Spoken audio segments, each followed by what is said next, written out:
going on, guys? Garrett here with Ras Group, back with another video. Today, taking a look at the Palmetto State Armory 11.5 5.56 AR pistol. This is part of a much larger brand breakdown review we're doing on Palmetto State Armory. This is the first firearm that I took out for testing. So, why Palmetto State Armory? Lots of people love it, lots of people hate it. Best way to form an opinion is firsthand knowledge. So I said, okay, let's do it. Especially with the budget brands, just because I always see a lot of, I guess the best way to put it is elitist mentalities anymore. It's kind of bleeding over into the training culture from the gun industry. It's been prevalent in the gun industry for some time. A lot of people hate on anything that doesn't cost, a few months worth of saving to obtain. So let's try it, right? And that's what I did. So the build itself, I got the upper assembled with bolt carrier group and charging handle, so complete upper from PSA, for about 270 bucks. It was on one of their holiday special sales, whatever. Picked it up a little bit ago. Knew that I wanted to do some testing on PSA for some time. Picked it up. Palmetto will not send any lower components, or I'm sorry, will not send any lower receivers or now completed receivers in most recent times to restricted states like New York, where I live. So I went on Gun Broker, I got a PA-15 lower, and I went back to Palmetto State Armory and I ordered the SBA-3 lower parts kit with the single stage nickel boron trigger. I believe this made a gallant attempt to be a two-stage trigger, but it feels like just like a lot of mush. And then mush, mush, mush. Oh, I'm sorry, hold on. Mush, mush, mush. Breaks. Not a bad feeling trigger, but it's definitely not a two-stage. It's a single stage. Just from shooting primarily handgun, I appreciate a good two-stage trigger in a rifle, even if it's just a mil-spec trigger. I would have rather had a mil-spec non-nickel boron two-stage trigger than this. So, outfitting the gun, I tried to stay in the ballpark of kind of the tier we're looking at, and I wanted to do another controversial brand to give me an optic and a light because, again, some people hate it, some people love it.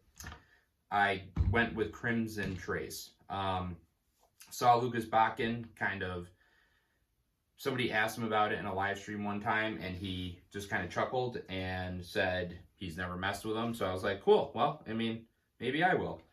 So I picked up the CTS 1000 Red Dot, threw that on a Monstrum Tactical mount. Spoiler alert, the Monstrum Tactical riser is the worst part about this optic setup. And then I did a CMR 301 Railmaster laser light combo.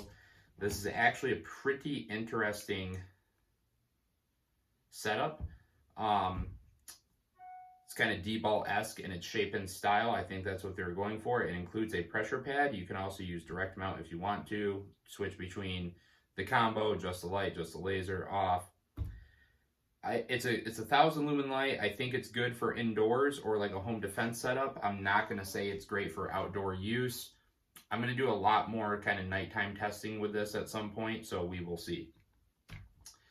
So, and then obviously Magpul Furniture, all of that came from Brownells. Shout out to those guys, absolutely love them. Use code BOP10 at checkout for orders $150 or over. Got my Magpul MS1 sling, MBUS Gen 2 pop-up sights, ladder rail covers, Type 1 M-LOK covers, rocking a AFG1. Just a very simple, basic build. Got some Arcane concerted arc bands holding it down. Big fan of sling management, in case you guys didn't know that. Always lace up your slings.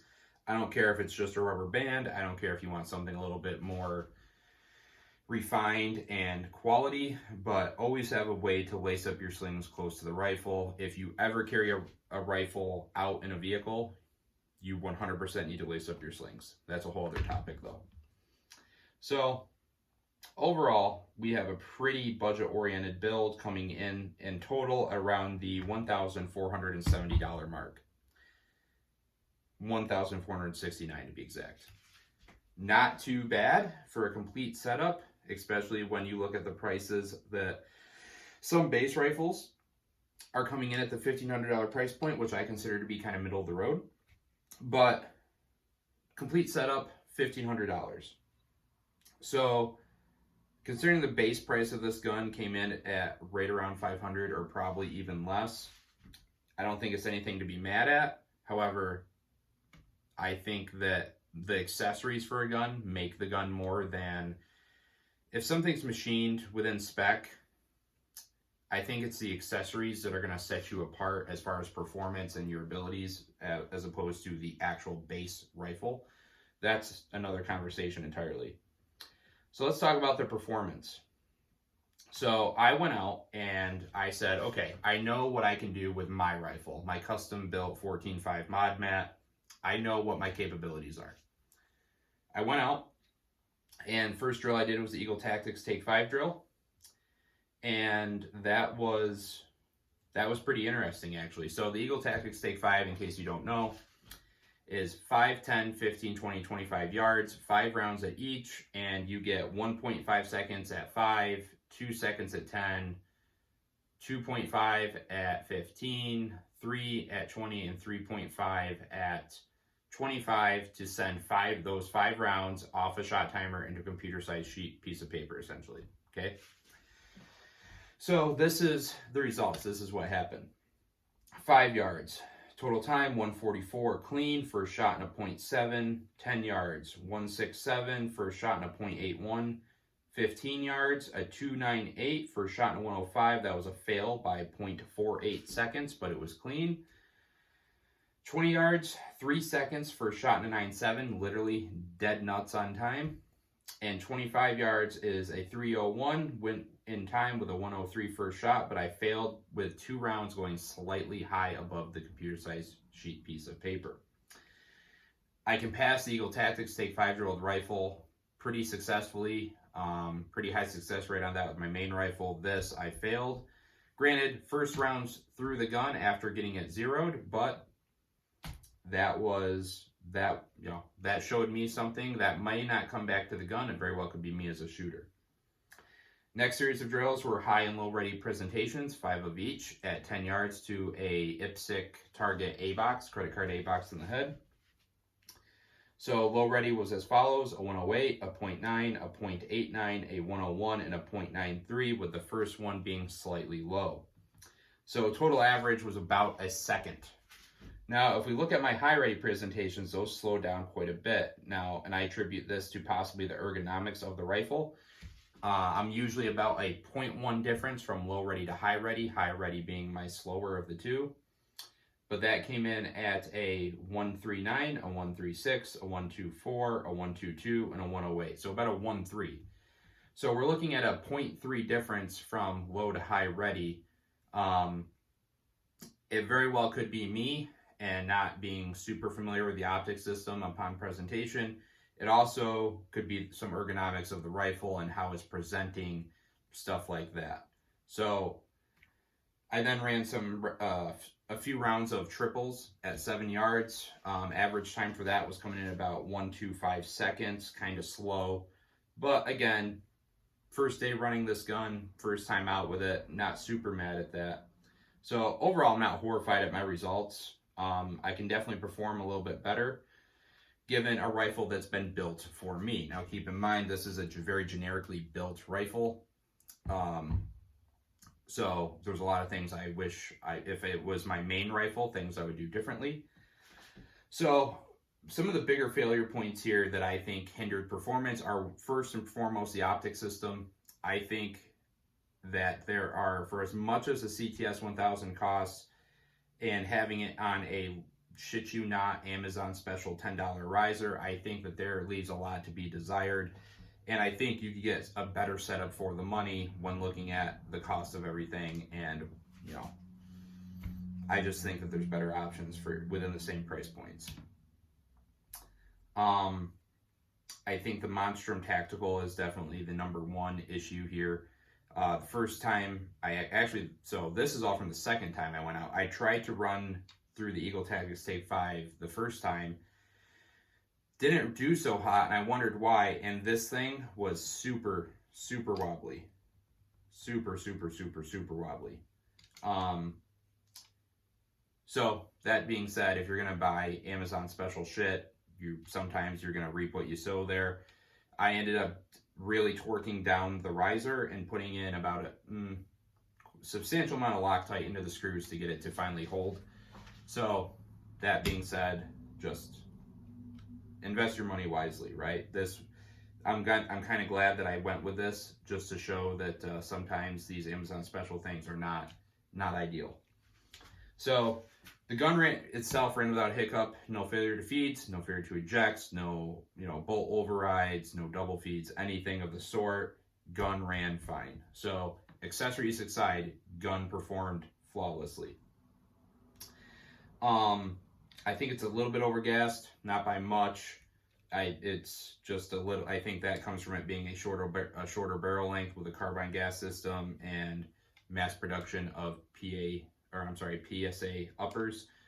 But what are you gonna do? It wasn't enough to deter me from wanting to run the gun though. So it's not a smooth ride out of the box, but it can hold its own.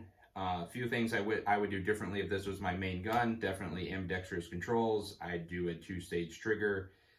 Maybe do an adjustable gas block, change out the muzzle device to make it suppressor ready, change out the optics, and just overall go through and give it a once over as far as torquing things down, witness marking, and Loctiting. If this is something that would be your main rifle, or maybe this is similar to your main rifle, something to think about, right?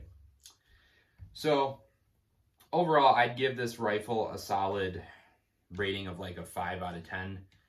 5 being a passing for my standards. Actually, we'll bump it up to a 6 out of 10, right? That shows that it's not, I couldn't take it or leave it. I would take this if this was my only option. I'd train with it. I'd learn to be effective. I think this is the start of a much longer review process, but I think that what we're trending towards is this is already starting to show the hardware is only going to get you so far. You have to have the software to back it up. If you can learn to get good with a budget setup, learn to be accountable with your hits, learn to be fast, learn your ergonomics, learn how to manipulate your controls fluidly and effectively. By the time you upgrade to a much higher end option, or even if you upgrade subtle things as you go, you will see that performance will pay dividends down the road.